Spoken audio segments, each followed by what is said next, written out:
The cutting wind at the airport was the first warning, but the black SUV waiting for me was the real threat. I had not told a soul my flight details. Inside, my phone reset to factory settings, erasing my digital life.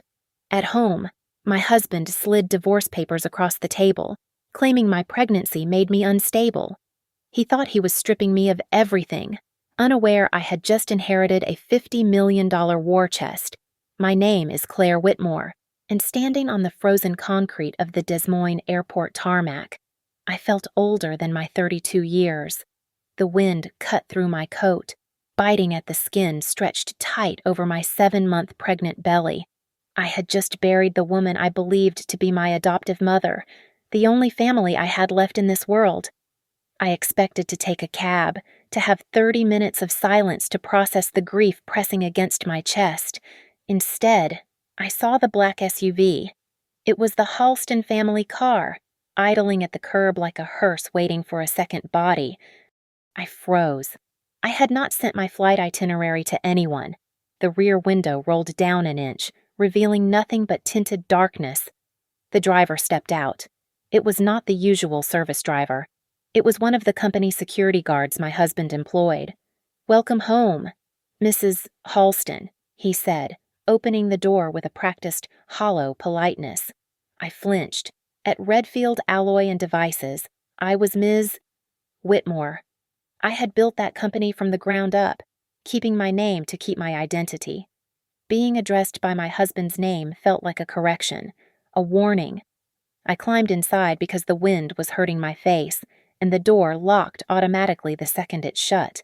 I pulled my phone out to text Derek to ask how he knew I was here. The screen lit up. A notification banner dropped down. New login detected MacBook Pro. My thumb hovered over the screen. Another notification replaced it instantly. Password changed successfully. "What the?" I whispered, tapping the glass frantically. The screen went black. A white loading wheel appeared, spinning mocking circles in the center. Factory reset in progress. I watched my emails, my contacts, my banking apps, and the photos of the ultrasounds vanish into the digital void. I looked up at the back of the driver's head. He did not turn around. We were doing 70 miles per hour on the highway, and I had just been erased. The house smelled of lemon polish and stale coffee when I walked in. It was too quiet. Derek sat at the head of the dining table, looking as calm as if he were reading the Sunday comics. But he was not alone. His mother, Lorraine, sat to his right, her hands folded over a leather folio. His younger brother, Wade, sat on the left, tapping a pen against the mahogany. Derek did not stand up to hug me. He did not ask about the funeral. He simply slid a thick stack of documents across the polished wood. They made a dry, hissing sound as they stopped in front of me. "Sit down, Claire," Derek said. His voice was flat. I looked at the cover page, Petition for Dissolution of Marriage. Beneath it was a document titled Temporary Asset Preservation Agreement. "Derek," I asked, my voice trembling despite my best effort to lock my knees. "What is this?" "It is for your own good," he said, not meeting my eyes. "We have frozen the joint accounts. Your access to the company email has been suspended pending a mental health evaluation. We are offering you a monthly allowance of $2,000 for incidentals." "My access!" I gripped the back of a chair. "Redfield is my company. You cannot just lock me out." Lorraine leaned forward. Her face was a mask of counterfeit sympathy. "Oh, honey, look at you. You are shaking. You are 7 months pregnant. The hormones, they make you unstable. You are not thinking clearly. We are just stepping in to handle the heavy lifting so you can focus on the baby." I turned and walked toward the hallway leading to my home office. I needed my files. I needed the deed to the factory. I grabbed the handle of my filing cabinet, locked. I jammed my key into the slot. It did not turn. They had changed the core. I opened my laptop on the desk. User account disabled. Panic rose in my throat, tasting like bile. I walked back to the dining room. Wade was grinning, a nasty, triumphant look he usually reserved for winning a hand of poker. "Relax, Claire," Wade said, leaning back. "Blackridge wired the deposit this morning. It is practically a done deal." The room went dead silent. Derek shot Wade a look that could have peeled paint. "Blackridge," I asked, the name feeling foreign and dangerous on my tongue. I had never spoken to a firm named Blackridge. I had never authorized a sale. "Wade speaks out of turn," Derek said quickly. "Standing up, go upstairs. Claire, rest. You are hysterical." I did not argue. I could not argue. Not yet. I turned and walked to the garage door, needing air, needing to get to my car, my sanctuary. I opened the door to the garage. My sedan was there, but something was different. A red light blinked from the upper corner of the ceiling, a new security camera, high definition, pointing directly at the driver's side door of my car. I placed a hand on my stomach, feeling the baby kick against my palm. They had taken my money. They had taken my company. They had taken my communications. Now they were watching my exit. This was not a home anymore. It was a cage, and the door had just clicked shut. I sat on the edge of the guest bed because the master bedroom was no longer safe territory and let my mind drift back to the 20-week scan. I remembered the way Derek had squeezed my hand when the technician pointed out the heartbeat.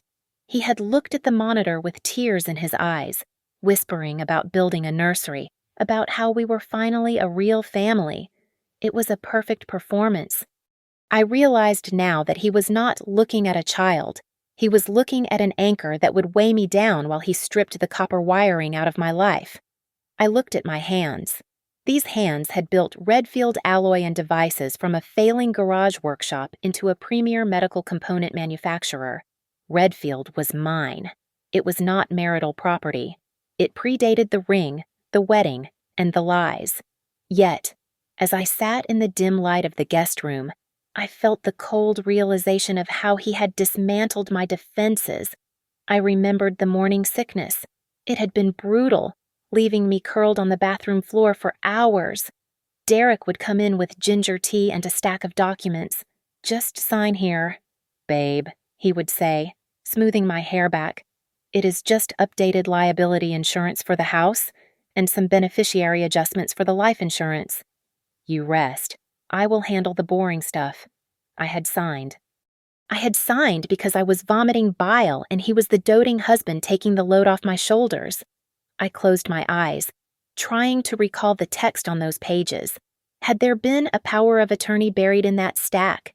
Had there been a transfer of executive authority triggered by medical incapacitation? My eyes drifted to an old birthday card sitting on the dresser, one I had kept because I was sentimental, to my beautiful wife. "Claire Renee." I stared at the ink. My middle name is Renee. Derek always spelled it Renee. For 3 years, I had laughed it off as a charming husband flaw, a man too busy with big ideas to worry about vowels. Now, staring at the loop of the wrong letters, it did not look charming. It looked like the carelessness of a man who never actually knew me at all. A memory surfaced, sharp and sudden. 3 months ago, a phone call from a blocked number while I was reviewing quarterly projections. Ms. Whitmore, a woman's voice had said, "Your mother, Vivian Whitmore, is asking to see you. She says it is urgent." I had hung up immediately. Vivian Whitmore was a ghost story I told myself to explain why I grew up in foster care. I believed she was an addict who died destitute somewhere on the West Coast years ago. I thought the call was a scam. Someone digging up old records to beg for money because Redfield was making news. I had blocked the number. I never told Derek. Now, the timing made my skin crawl. Had she been trying to warn me the door opened without a knock? Derek stood there, leaning against the frame, still wearing that mask of bored detachment. "Tomorrow morning," he said. 10 o'clock. "We are going to see the family lawyer." "I have my own lawyer," I said, though I knew I could not call her without a phone. Derek smirked, a small, tight expression. "No need for the drama. You are just coming to sign a ratification." It is just a formality to acknowledge the asset freeze.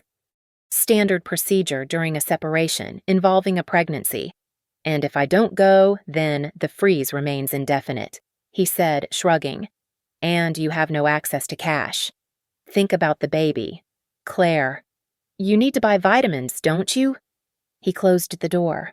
I waited until his footsteps faded before I grabbed my purse. I dumped the contents onto the quilt. My credit cards were there. The platinum business card, the joint household card, my personal reserve. All worthless plastic now. I opened the billfold section. $40, 2 20s. That was it. That was the entirety of my liquid capital. They had not just locked the doors, they had cut off the oxygen supply weeks ago, moving money, changing passwords, preparing for this exact moment of suffocation. I felt a wave of rage so hot it made my vision blur, but then the baby kicked a sharp, strong thud against my ribs. I placed both hands on my stomach. I took a deep, ragged breath. If I went downstairs and screamed, if I threw a vase or slapped him, they would record it. They would use it. Look at her. They would say to a judge, "She is hysterical. She is dangerous." Okay. I whispered to the empty room. Okay. I had to be ice. They expected me to break. They did not know that being poor and cornered was not a new feeling for me. It was how I grew up. It was how I survived. I picked up the two $20 bills and tucked them into my bra, hiding them like shivs. I was not Mrs. Halston anymore. I was Claire Whitmore, and I was going to survive this night.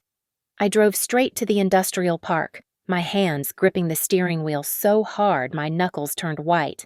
I needed to see my factory. I needed to stand on the floor of Redfield Alloy and Devices and remind myself that I was the one who signed the paychecks.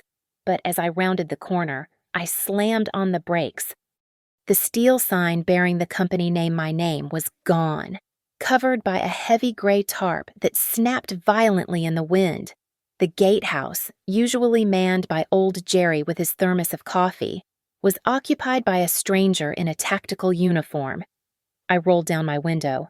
"I am Claire Whitmore," I said, my voice sharp. "Open the gate." The guard did not even blink.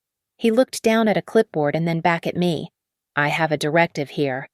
Ma'am, your security clearance was revoked at 12:07 today. I cannot let you on the premises." "Revoked?" I laughed, a short, hysterical sound. "I own this facility.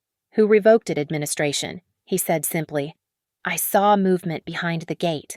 It was Tom, a foreman who had been with me since the garage days. He was walking toward the parking lot, head down. "Tom," I shouted. "Tom! Tell him who I am." Tom stopped.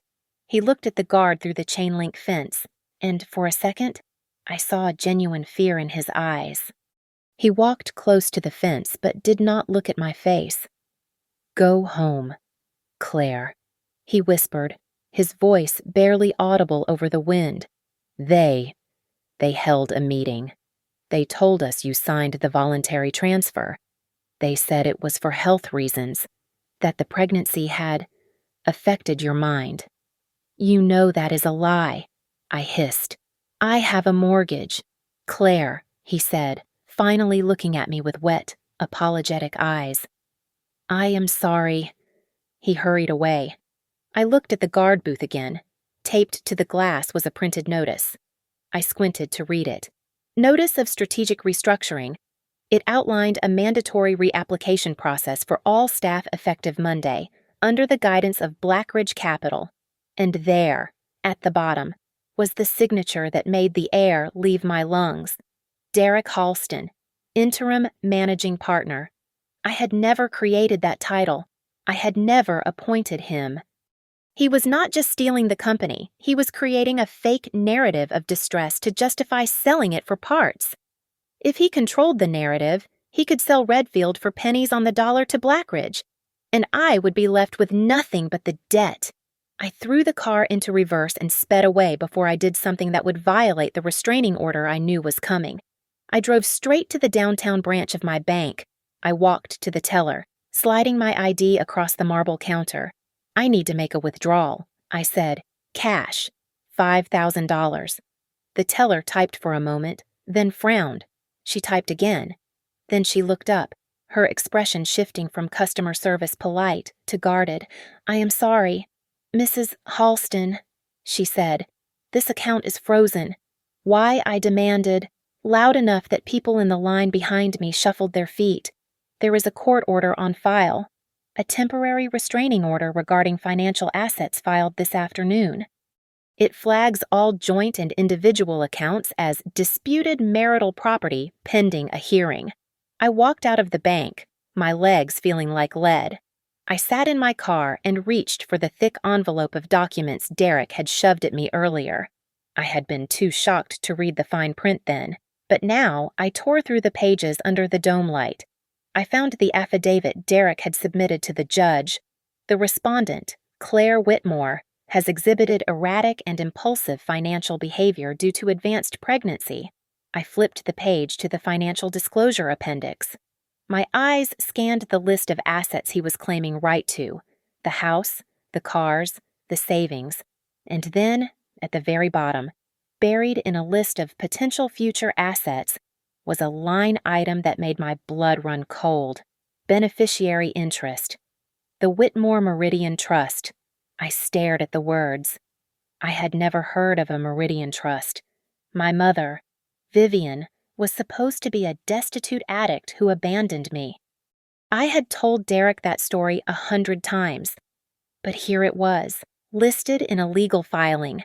Suddenly, the pieces clicked together with the terrifying precision of a bear trap. This was not just about a divorce. This was not just about stealing my company. Derek knew something I did not. Someone had found out that Vivian Whitmore left something behind, something worth enough to make a husband destroy his pregnant wife. I looked up at the rearview mirror. My reflection looked pale, haunted, but the panic was gone, replaced by a cold, hard clarity. The divorce was not the end of our marriage. It was a gag order. It was a pair of handcuffs designed to keep me still while they stripped the carcass of a fortune I did not even know I owned. You missed one thing. Derek. I whispered to the empty car. You forgot to kill me. I pulled up to Hank Brewer's small bungalow on the edge of town, killing the headlights before I turned into the driveway. The porch light was off, but the moment the engine died, the front door opened. Hank stood there, a silhouette against the dim hallway light. He had been the head of security at Redfield until Derek downsized him last month. He was the only person left who owed loyalty to me. Not the payroll. Inside. The blinds were drawn tight, and the air smelled of stale tobacco and nervous energy. Hank did not offer tea. He pointed to the kitchen table, which was covered in a chaotic spread of documents and hard drives. I saved everything, Hank said, his voice gravelly. Before they cut my access, I mirrored the server logs. He slid a rusted metal lockbox toward me. I opened it. Inside were printouts of the real accounting books, not the doctored versions Derek had likely shown the board. Profits are up 12%, I murmured, running my finger down the column. And the Midwest Hospital contract. We signed it last week. This proves the company is solvent. Exactly, Hank said. The company isn't failing. Claire! It is booming. That is why they need to sell it now, before the quarterly report comes out. They are selling a gold mine for the price of a copper scrapyard. He turned his laptop around. Grainy black and white footage played on the screen. I saw Wade walking through the assembly floor, pointing at machines with an arrogance that made my stomach turn. Trailing him were two men in expensive, tailored suits. Check the timestamp, Hank said. I leaned in. 2 days ago. 48 hours before Derek asked you to sign those papers. Hank said, they had already given the tour. The deal was done before you even got on the plane. He handed me a single sheet of paper. It was an IT support ticket, request for admin reset, reason user medical emergency, incapacitation. Requester Derek Halston. It was dated 3 hours before I even landed in Des Moines. He declared you incompetent to IT before he even saw you, Hank said. That is how they locked you out so fast. It is a legal back door. I slumped back in the chair. They are thorough. They are scared, Hank corrected. He leaned forward, resting his heavy elbows on the table. Because of who is backing you? I frowned. Nobody backs me. Hank, I am alone. He shook his head. Your mother. Vivian. I sighed, rubbing my temples. Vivian was a broke addict. Hank. She died with nothing. No, Hank said sharply. She was here. Last year. She came to the gate. She didn't look like an addict, Claire. She looked like old money. She had a shark of a lawyer with her. She watched you from the parking lot for an hour. Then she left. But before she did, she asked me about that locket. I touched my throat reflexively. You are wearing it, Hank said, pointing to the silver oval resting against my collarbone. The one you got for your 16th birthday. From Anonymous. Right? I nodded. I had never taken it off. Open it, Hank commanded.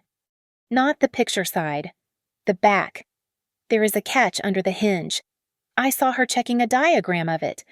My hands trembled as I unclasped the chain. I held the locket up to the light. I had worn this for 16 years and never noticed the microscopic seam Hank was pointing at. I dug my thumbnail into the groove and pushed. With a soft click, the silver back popped off, revealing a hidden cavity I never knew existed.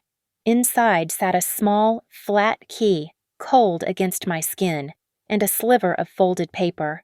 I unfolded it carefully. Box 117, Oak Ridge Credit Union. That is not a normal safety deposit key, Hank said, his voice low. That is a ghost key. For someone who doesn't want a paper trail. Someone who expects to be robbed. I closed my fist around the metal. It bit into my palm, sharp and real. For the first time since I stepped off that plane, I wasn't just holding defensive wounds. I was holding a weapon. The Halstons had seized my bank accounts, my email, and my home. But they didn't have this. They missed one. I whispered, Then let's go see what it opens, Hank said. But then he paused. But not tonight. If we open that box, we trigger a war. You need a lawyer first. Claire. Someone who isn't on Derek's payroll. I sat across from Naomi Kessler in an office that smelled of old books and strong, bitter coffee. She was not part of the country club set. She was sharp, hungry, and entirely outside the Halston sphere of influence. She flipped through the filings Derek had served me, her expression hardening with every page turn. They are not just divorcing you, Claire, Naomi said, tossing the file onto her desk. They are dismantling you. They are building a case for incapacitation. The divorce, the temporary asset freeze, the narrative about your pregnancy hormones, it is a three-pronged attack. If you scream, you are hysterical. If you fight, you are unstable. If you cry, you are depressed. Any reaction you have will be used as evidence that you cannot run your own life. I felt a cold shiver run down my spine. So, what do I do? Sit here and let them take Redfield? No, Naomi said, leaning forward. You become ice. You do not react. You record. Every interaction from this moment on must be documented. Witnesses, cameras, audio logs. Because I found something else. She turned her monitor toward me. A complex diagram of corporate entities filled the screen. Blackridge is not just buying the factory, she explained. They are using a shell company registered in Delaware to transfer the intellectual property rights of Redfield alloy separately. If we wait for a standard court hearing, they will own the patents and you will win back a factory that makes nothing but empty metal boxes. My hands clenched in my lap. They were gutting the soul of the company before the body even hit the floor. I need to buy time, I said. I need to make them think they have already won. Then play the part, Naomi advised. Go see their lawyer. Beg. Look desperate. An hour later, I was sitting in the plush, over-conditioned office of Grant Sloan, the Halston family attorney. He looked at me with the pity one reserves for a wounded animal that needs to be put down. "Mrs. Halston," Sloane said, using the name I hated, "I really think you should have counsel present. This is irregular." "I just want to understand," I said, pitching my voice to sound thin and wavering. "Derek says I signed a power of attorney. I don't remember doing it. I have been so tired lately." Sloane smiled, a shark showing its teeth. He slid a single sheet of paper across the desk. It was a high-quality color scan of a document authorizing Derek to act on my behalf in all business matters. "It is dated 3 months ago. Claire," he said soothingly, "right when the morning sickness was at its peak. You were very sensible to delegate." I looked at the signature. It looked like mine, but I knew it wasn't. "Can I see the original?" I asked, keeping my head down. "The one with the wet ink, I want to touch it. To remember." Sloane pulled the paper back slightly. "The original is in safe storage for preservation. This is a certified digital copy. It is perfectly legal. But the biometric data," I pressed, making my voice tremble. "If I could just see the metadata." "Claire, please." Sloane sighed, checking his watch. "We are trying to save the company. Blackridge has been very patient, and they are finally satisfied with the due diligence. We cannot derail the closing now with paranoia." I froze. Satisfied with the due diligence? Due diligence for a deal this size took weeks, sometimes months. If Blackridge was already satisfied, that meant they had access to my books long before Derek filed for divorce, long before my incapacity. They had been inside the house while I was sleeping. I stood up slowly, wiping a fake tear from my cheek. "I understand," I whispered. I will go now. Please tell Derek I am sorry." Sloane looked relieved. He thought he had just handled the hysterical wife. He had no idea he had just handed me the smoking gun of collusion. I walked out of the building. My posture slumped until I hit the elevator. Then I straightened up, the adrenaline clearing the fog in my brain. My phone, a burner Naomi had given me, buzzed. It was a text from her. Grant just emailed the final schedule. "Closing ceremony and signing is tomorrow morning at 8 o'clock at the Halston estate. They are fast-tracking it." I looked at the screen. I had less than 12 hours, one night to turn a $50 million heist into a funeral for the Halston reputation. "Drive," I told the cab driver. "Oak Ridge Credit Union." The drive to Milwaukee was a blur of gray asphalt and cold resolve. By the time I stood in the lobby of the Blackridge Capitol Tower, I was no longer the trembling wife who had been handed divorce papers. I was a CEO walking into a competitor's war room. Miles Varick's office was a glass box suspended 40 floors above the lake, designed to make everyone inside feel small.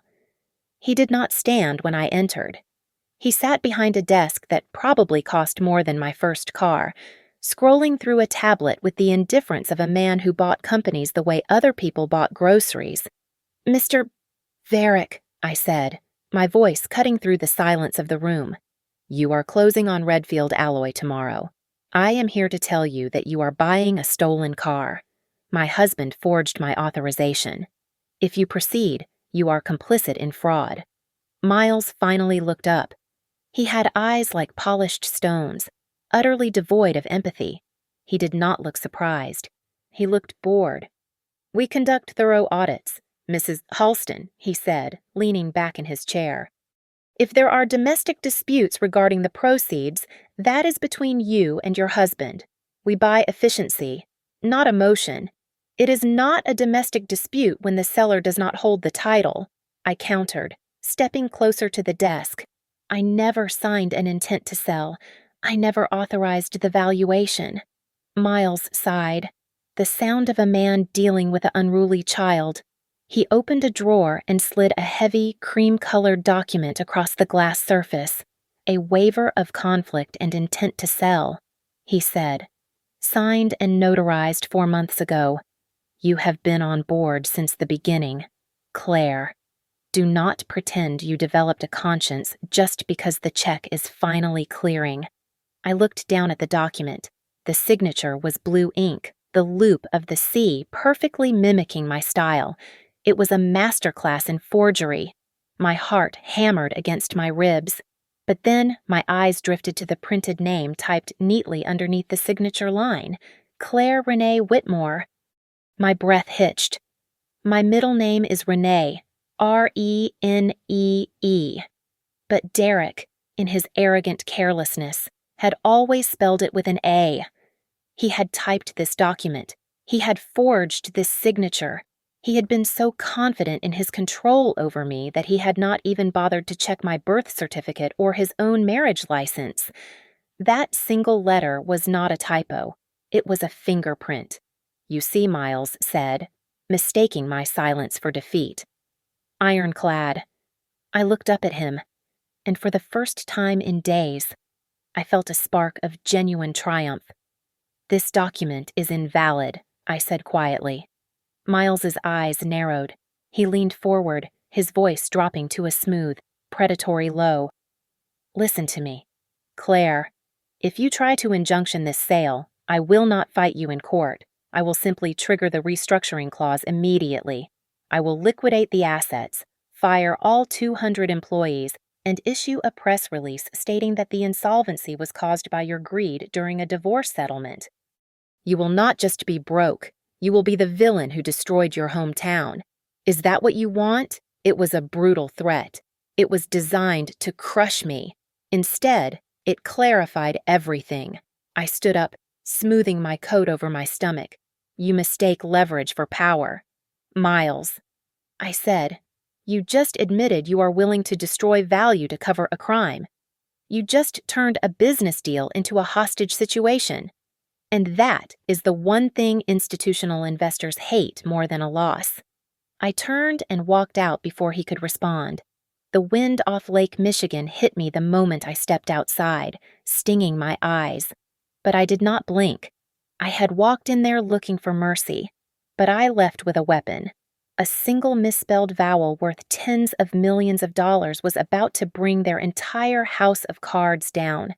The air inside the vault of the Oak Ridge Credit Union was recycled and cold, smelling faintly of copper and old dust. We were there at 7 a.m, allowed in only because Naomi had filed an emergency motion for the preservation of potential hereditary assets. The bank manager, a nervous man with sweat on his upper lip, left us alone in the private viewing room.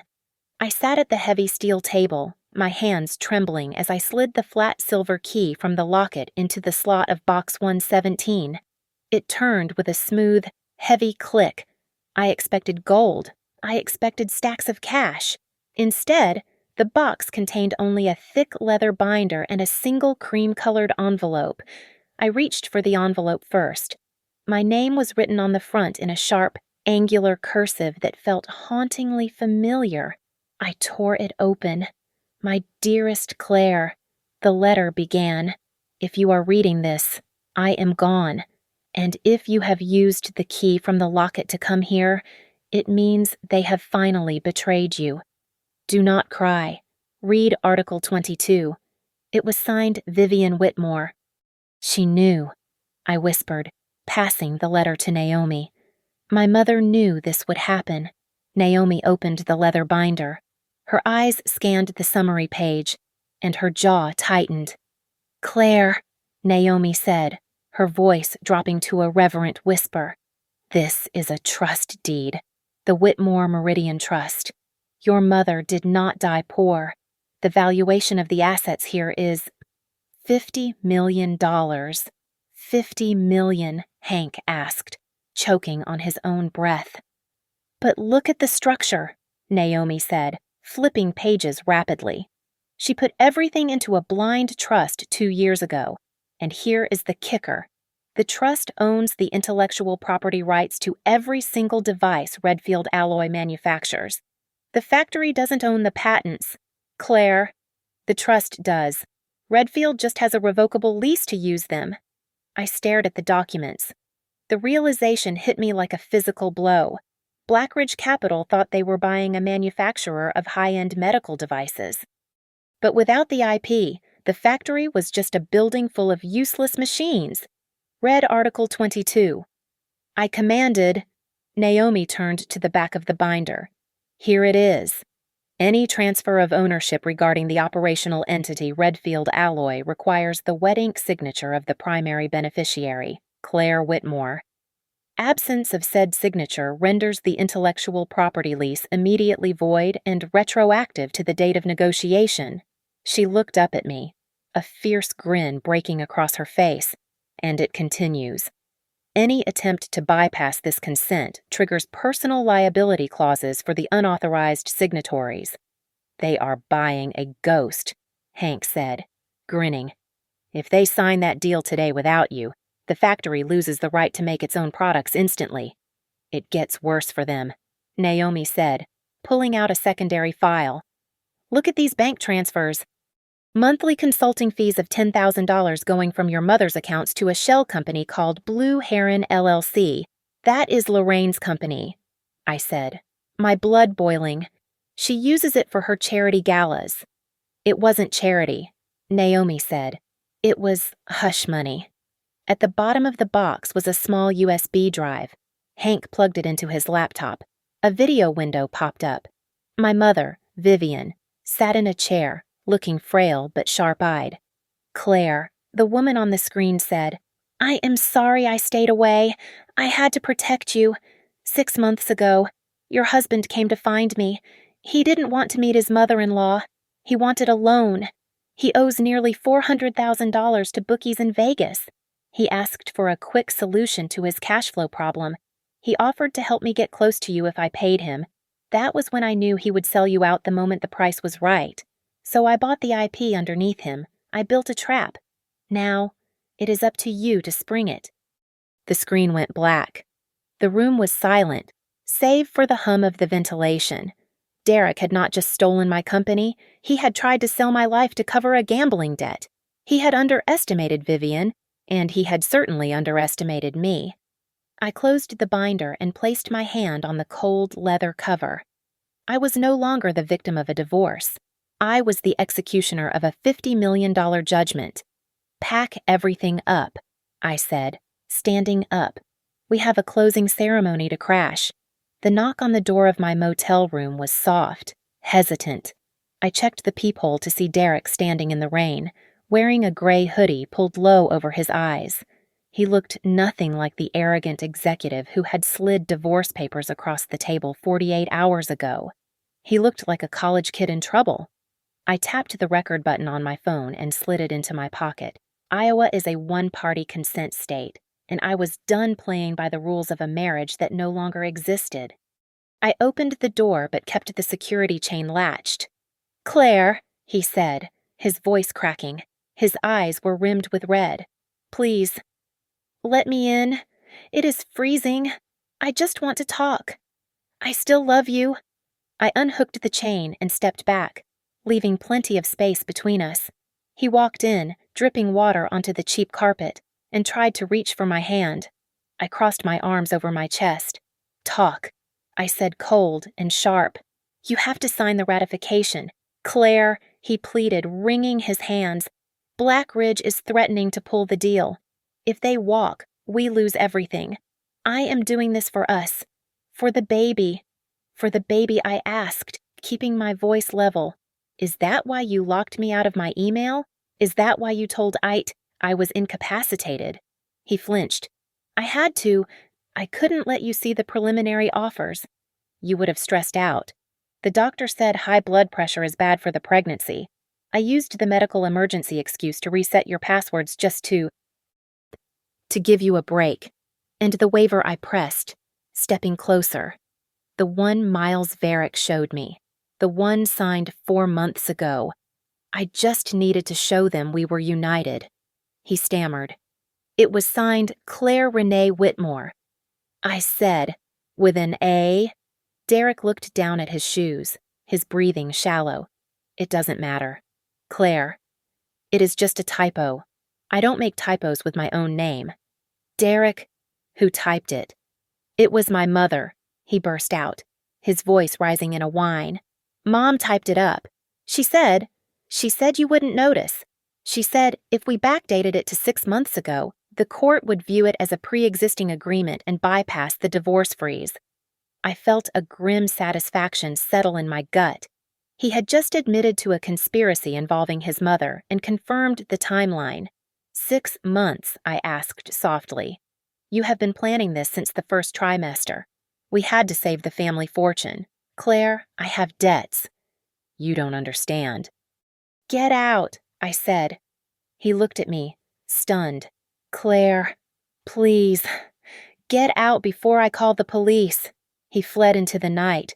I saved the recording and immediately drove to the diner near the Redfield plant. Marla Quinn, the floor representative for the union, was waiting in a back booth. She looked tired and suspicious. Why should we help you? Marla asked, nursing a black coffee. You are a Halston now. I am a Whitmore. I corrected. And if Blackridge buys the plant, they will strip the assets and fire everyone within 90 days. I know their playbook. I slid a piece of paper across the table. This is a draft of a new corporate charter, I said. If I retain control, the union gets a voting seat on the board. Full transparency on financials. No more secrets. No more family dynasty. Marla read the paper, then looked at me. You are serious. I am fighting for my life. Marla, and I need the floor to freeze. By the next morning, the revolt had begun. The workers refused to sign the reapplication forms Blackridge demanded. The production line slowed to a crawl. The silence in the factory was louder than any machine. The Halstons panicked. At noon, I received a notification from Naomi. Derek had filed for an emergency restraining order, claiming I was harassing him and threatening to destroy the company assets in a fit of manic rage. I met Naomi at the courthouse steps. She was holding a copy of their filing. They are claiming you lured him to the motel to threaten him, Naomi said, reading the affidavit. They say you are dangerous. I pulled out my phone and played the security footage from the motel parking lot I had requested from the manager, along with the text logs showing Derek asking, Can I come over? I need to see you. Naomi watched the video of Derek banging on my door, looking desperate, not threatened. She listened to the audio recording of his confession. A slow, terrifying smile spread across her face. They put that affidavit in writing, Naomi said, her voice low and dangerous. They swore to a judge that you were the aggressor. With this evidence, they didn't just lose the argument. Claire, they committed perjury. Now, they aren't just looking at a failed business deal, they are looking at a criminal investigation. The air in the Delaware Chancery Court was sterile and cold, smelling faintly of floor wax and expensive cologne. We were there for an emergency hearing, and the lawyers representing Blackridge Capital were already trying to bury us. Their lead counsel, a man with a suit that cost more than my first year of college tuition, stood up and smoothed his tie. Your Honor, he said, his voice dripping with practiced boredom. This is a standard commercial dispute involving a marital disagreement. The purchase agreement contains a binding arbitration clause. This matter should be handled privately, behind closed doors, to protect the trade secrets of Redfield Alloy. I looked at Naomi. She didn't look worried. She looked like a hunter who had just watched a deer step into a snare. She stood up, holding a single sheet of paper. Your Honor, Naomi said, her voice cutting through the room like a razor. There is no binding arbitration because there is no valid agreement. The waiver presented by Blackridge was notarized via a remote service. We pulled the logs. The notary used for this transaction had his license suspended by the state board 3 weeks prior to the date on the stamp. That document is a ghost. It has no legal weight. The Blackridge lawyer stiffened. A clerical error does not invalidate the intent. It is not a clerical error. Naomi interrupted. It is fraud, and we have the digital footprint to prove it. She projected a map onto the courtroom screen. The electronic signature authorizing the sale was time-stamped at 4:32 in the afternoon on October 14th.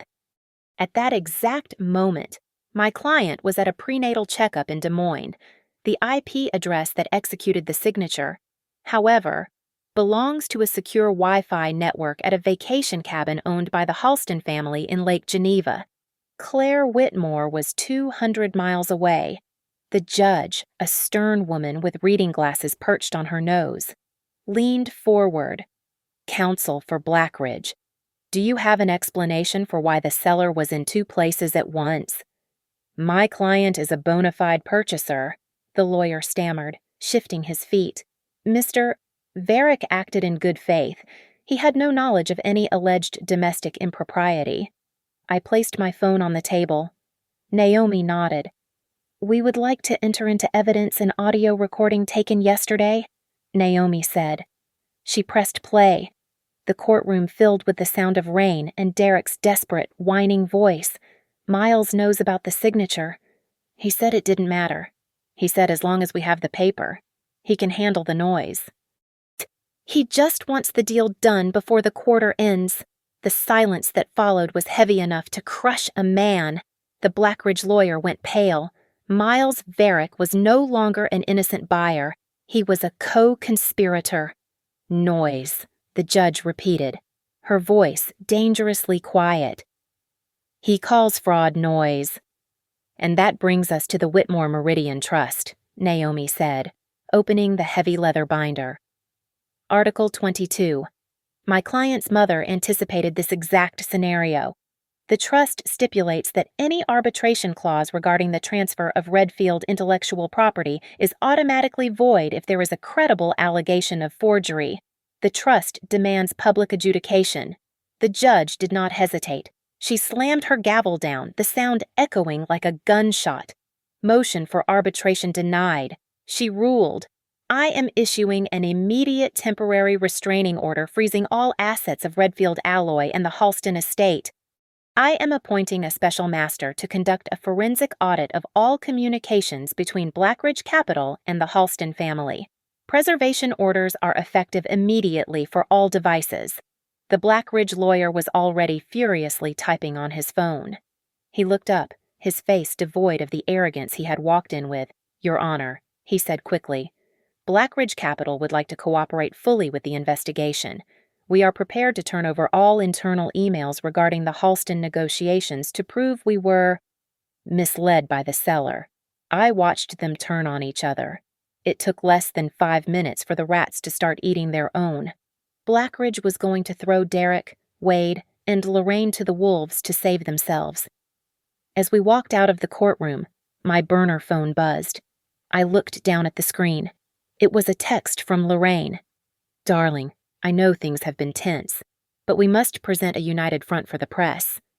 The annual charity gala is tonight. We are announcing the partnership. Please come. Wear the black dress. Let's be a family. I showed the screen to Naomi. She laughed, a short, sharp sound. They don't know, Naomi said. They don't know the judge just froze their accounts. They think they can still charm their way out of this. She wants me to wear black, I said, staring at the invitation. She wants a prop for her stage. Are you going? Naomi asked. I looked at the text again. They wanted to announce the partnership to the city's elite. They wanted to celebrate their theft under crystal chandeliers. Oh, I am going, I said, feeling the cold steel of the key in my pocket. If they want a show, I will give them one. I stepped into the grand ballroom of the Halston estate wearing the floor-length black silk dress Lorraine had requested. I stayed in the shadows near the catering entrance, silent as a ghost. The room was filled with the city's elite, sipping champagne under crystal chandeliers, unaware they were attending a funeral for a reputation. On the stage, Lorraine stood in a spotlight, looking every inch the benevolent matriarch. Derek stood beside her, his smile tight and trembling. We are so proud to announce this partnership with Blackridge Capital, Lorraine said, her voice projecting smooth warmth into the microphone. It has been a difficult year. My daughter-in-law, Claire, is currently struggling with severe pregnancy-related instability. To protect her and the company she loves, the family has stepped in to shoulder the burden. A murmur of sympathy rippled through the crowd. Derek looked down at his shoes. He knew I was in the room. Suddenly, the heavy double doors at the side of the room swung open. It was not a waiter. It was the lead counsel for Blackridge Capital, followed by 2 junior associates carrying briefcases. He walked straight to the stage, ignoring the gasps of the guests. He did not whisper. He stepped up to the podium and leaned into the microphone. "There will be no partnership," the lawyer announced, his voice echoing off the vaulted ceiling. "Blackridge Capital is hereby serving a notice of rescission due to defective title and fraud discovered during the diligence period." Lorraine's smile froze. "This is highly inappropriate. Furthermore," the lawyer continued, shouting over her, "we are activating the personal indemnity clauses. Since the representations made by the sellers were fraudulent, the $20 million breakup fee is not owed by Redfield Alloy. It is owed personally by Derek Halston, Wade Halston, and Lorraine Halston. We are attaching liens to this property effective immediately." The room erupted. Derek spotted me in the back and sprinted down the stairs, pushing through the confused crowd. He grabbed my arm, his grip bruising. "You did this," he hissed, his eyes wild. "Come outside. We are fixing this now." I ripped my arm away from him. The room went deadly quiet. "I am not going anywhere," I said, my voice loud and clear. "And you have already said enough." I held up my phone and pressed play, connecting it via Bluetooth to the room's audio system, which I had accessed moments ago. Derek's voice, whining and pathetic, boomed through the speakers. Mom typed the waiver. She said backdating it to 6 months ago would bypass the divorce freeze. "She said you wouldn't notice the name was spelled wrong." The color drained from Lorraine's face on stage. The guests turned to look at her. Naomi stepped out from behind me, holding the leather binder high. "Article 22 of the Whitmore Meridian Trust," she declared. "Because the transfer was attempted via forgery, the intellectual property rights for Redfield Alloy have automatically reverted to the trust. Blackridge just bought an empty shell. And the Halstons are left with the liability." At that exact moment, phones across the room began to buzz and ping. A reporter near the front looked at his screen and shouted, "It is a leak! The internal legal hold shows monthly consulting fees going from the trust to Blue Heron LLC. Lorraine's charity shell company camera flashes began to pop like strobe lights. Lorraine stumbled back, grasping for Wade's arm, but Wade was already backing away. Then, the main doors opened. 4 men in dark suits walked in. They did not look like party guests. They were state financial investigators. They moved quietly, but with terrifying purpose. Flanking the stage, Lorraine Halston, Wade Halston, the lead agent said, not needing a microphone, "We need to speak with you regarding allegations of wire fraud and embezzlement. Please come with us." Derek looked at his mother being led away, then back at me. He was shaking. "Claire," he whispered, "help me. They will ruin me." I motioned to Naomi. She slapped a document onto a cocktail table. "Separation agreement," I said, cold and fast. "Full legal and physical custody of the child to me. 100% equity of Redfield returned to my name. You take the debt, and you leave the state. Sign it now, and I might tell the prosecutor you were just a pawn." Derek looked at the agents closing in. He looked at the document. He snatched the pen and scribbled his name, his hand shaking so hard the ink tore the paper. I took the paper and handed it to Naomi. I didn't look at him again. I turned and walked out of the ballroom, past the shocked whispers, past the cameras, and out into the cool night air. I placed a hand on my stomach. The baby kicked, strong and steady. I was not a victim anymore. I was free. Thank you so much for listening to this story. I would love to know where you are tuning in from, so please leave a comment below to share your thoughts and connect with others. Don't forget to subscribe to the Mia Revenge Stories channel, like this video, and hit the hype button to help this story reach even more people.